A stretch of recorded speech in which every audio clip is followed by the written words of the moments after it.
تو ابھی جو فلسطین میں بھی جو مظلومیت چل رہی ہے، فلسطین کی جو مظلومیت ہے جی، جو بربریت وہاں پہ ہو رہی ہے، اس میں خاموش رہنا بڑی اچھی آپ نے بات کی ہے۔ جن چیزوں کو ہم کبھی تباہی سمجھتے ہیں، بربادی گردانتے ہیں اور اس کے لیے اپنے لیے مشکل ترین عہد اپنے لیے تصور کرتے ہیں، اصل میں وہ اللہ کی مشیت کے اندر ان کے کچھ معنی اور ہوتے ہیں۔ لیکن یہ امتحان بھی تو ہے نا باقیوں کا۔ اللہ آپ کا بھلا کرے۔ یہ جو وقت اس وقت فلسطین میں ہے، میں تو فلسطین میں رہتا ہوں، جا کے کئی برس رہتا ہوں، بیت المقدس میں رہتا ہوں، جا کے یروشلم میں رہتا ہوں، میں تو گلیوں میں فقیر بن کے گھوما کرتا ہوں۔ مجھے ایک چیز کا پتہ ہے، ایک چیز میں جانتا ہوں، یہ جو کچھ ہو رہا ہے ٹھیک ہو رہا ہے، غلط نہیں ہو رہا، غلط نہیں ہو رہا۔ آپ نے دیکھا ہوا کہ وہ کیا جو وہ پچھ لگاتے ہیں، کیا کہتے ہیں اس کو؟ حجامہ جب کرتے ہیں، حجامہ، وہ کہیں جوکیں بھی لگاتے ہیں۔ تو جب پچھ لگانے کے لیے نشتر چلایا جاتا ہے تو کہا جاتا ہے نا کہ یار تو قتل کر رہا ہے، تو زخم کر رہا ہے بندے کو، تو مار رہا ہے، اتنا تیز نشتر تو جو ہو رہا ہے، کاٹ رہا ہے۔ یا جب جوکیں لگاتے ہیں تو خون چوس کے موٹی ہو جاتی ہیں، وہ فائدے کے لیے ہے، وہ ایک بڑی آفت سے بچانے کے لیے ہے۔ یہ تھوڑی سی جھنجھلاہٹ پیدا ہو رہی ہے اس فلسطین کو چھیڑ کے، تاکہ یہ سوئے ہوئے یہ جو مسلمان ہیں، ہاں جی، یہ جو دنیا کے اندر گمسم ہیں، جن کو اپنی روحانی قدروں کا، جن کو اپنی قومی قدروں کا، جن کو اپنی مذہبی قدروں کا، دینی قدروں کا احساس نہیں ہے، ان کو جگانے کے لیے یہ پچ لگ رہے ہیں، صحیح، اور یہ لگنے چاہیے۔ اسی طرح جاگیں گے یہ لوگ، ایسے نہیں جاگیں گے۔ صحیح، کسی بگڑے دے بندے نو ٹھیک کرنا ہوئے نا، یا تو انہوں پولیس دے پیسے دے کے انہوں جیل چ پاؤ، تو یا انہوں بدماشوں کو انہوں پھڑ کے کٹ دواؤ، صحیح، بندہ ٹھیک ہو جائے گا۔ صحیح، گھر والے نہیں ٹھیک کر سکتے۔ لیکن اگر خاموش رہے تو یہ وقت ہم پہ بھی آ سکتا ہے۔ اگر ہم پہ آئے گا تو اسی وجہ سے آئے گا جس کی وجہ سے ان کے اوپر آیا ہے۔ اب دیکھیے، اگر گھر والا ہی اپنی حفاظت نہیں کرتا، اپنی حمیت کی، اپنی غیرت کی، اپنے دین کی، اپنے اصولوں کی، تو پھر باہر والے آگے ہی جگائیں گے نا اسے۔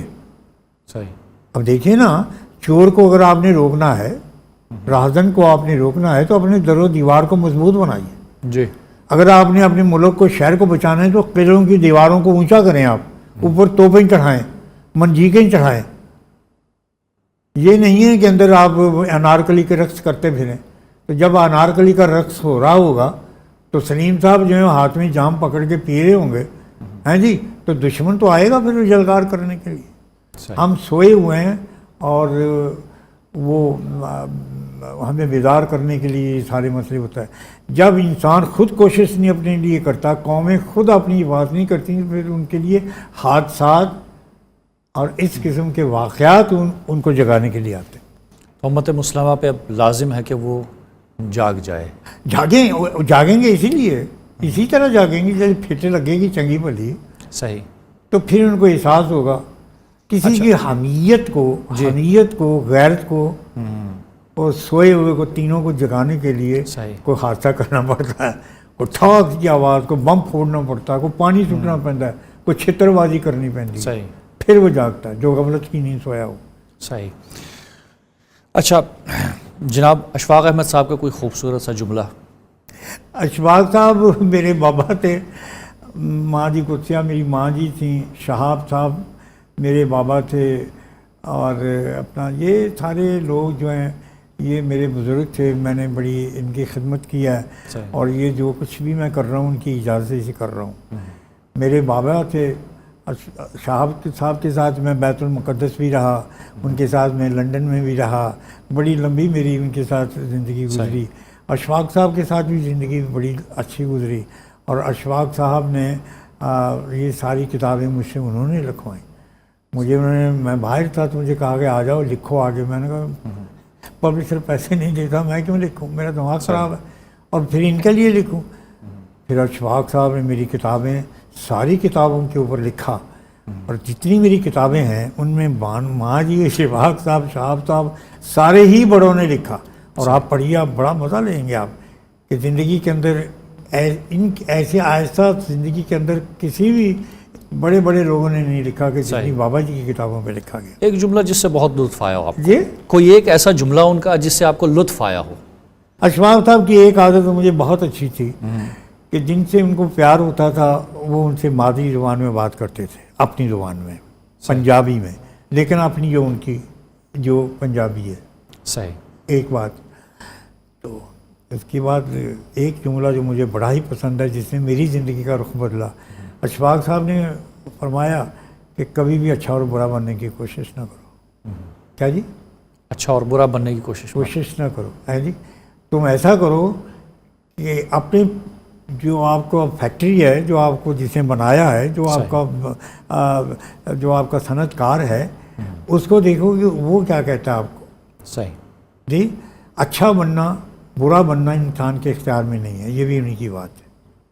واقعی انسان اگر چاہے اچھا بننا تو نہیں بن سکتا، برا بننا چاہے تو نہیں بن سکتا، یہ اسی کا کرم ہو، یہ ہے جی، تو پھر کوئی بات ہے جی، یہ یا پھر کوئی مرشد ہو آپ کا کہ جو آپ کو آپ کے ساتھ نگاہ بازی کرے، ہے جی، قلب سوزی کرے، صحیح، پھر آپ جی تو میرے اوپر تو بڑے میرے مرشد ہیں، جی مرشدوں کا مرشد میرے اوپر ہے، اور میرے بڑے بڑے مرشد ہیں میرے اوپر، ہے جی، تو اللہ کا میرے اوپر بڑا کرم۔ اللہ سبحانہ و تعالیٰ نے کتاب ہدایت بھیجی انسان کی ہدایت کے لیے کہ اچھائی اور برائی کو اختیار کرو، اس کتاب سے ہدایت لو، کیونکہ یہ کتاب ہدایت ہے، اس پہ کوئی شک نہیں۔ انشاءاللہ اسی آخری بیان کے ساتھ آپ سب سے اجازت چاہتے ہیں۔ والسلام علیکم ورحمۃ اللہ وبرکاتہ۔ کیا جی؟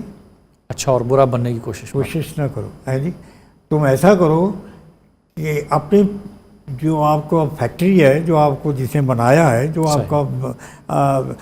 آپ کا صنعت کار ہے، اس کو دیکھو کہ وہ کیا کہتا ہے آپ کو۔ صحیح جی، اچھا بننا برا بننا انسان کے اختیار میں نہیں ہے، یہ بھی انہی کی بات ہے۔ واقعی انسان اگر چاہے اچھا بننا تو نہیں بن سکتا، برا بننا چاہے تو نہیں بن سکتا، یہ اسی کا کرم ہو، یہ ہے جی، تو پھر کوئی بات ہے جی، یہ یا پھر کوئی مرشد ہو آپ کا کہ جو آپ کو آپ کے ساتھ نگاہ بازی کرے، ہے جی، قلب سوزی کرے، صحیح، پھر آپ جی تو میرے اوپر تو بڑے میرے مرشد ہیں، جی مرشدوں کا مرشد میرے اوپر ہے، اور میرے بڑے بڑے مرشد ہیں میرے اوپر، ہے جی، تو اللہ کا میرے اوپر بڑا کرم۔ اللہ سبحانہ و تعالیٰ نے کتاب ہدایت بھیجی انسان کی ہدایت کے لیے کہ اچھائی اور برائی کو اختیار کرو، اس کتاب سے ہدایت لو، کیونکہ یہ کتاب ہدایت ہے، اس پہ کوئی شک نہیں۔ انشاءاللہ اسی آخری بیان کے ساتھ آپ سب سے اجازت چاہتے ہیں۔ والسلام علیکم ورحمۃ اللہ وبرکاتہ۔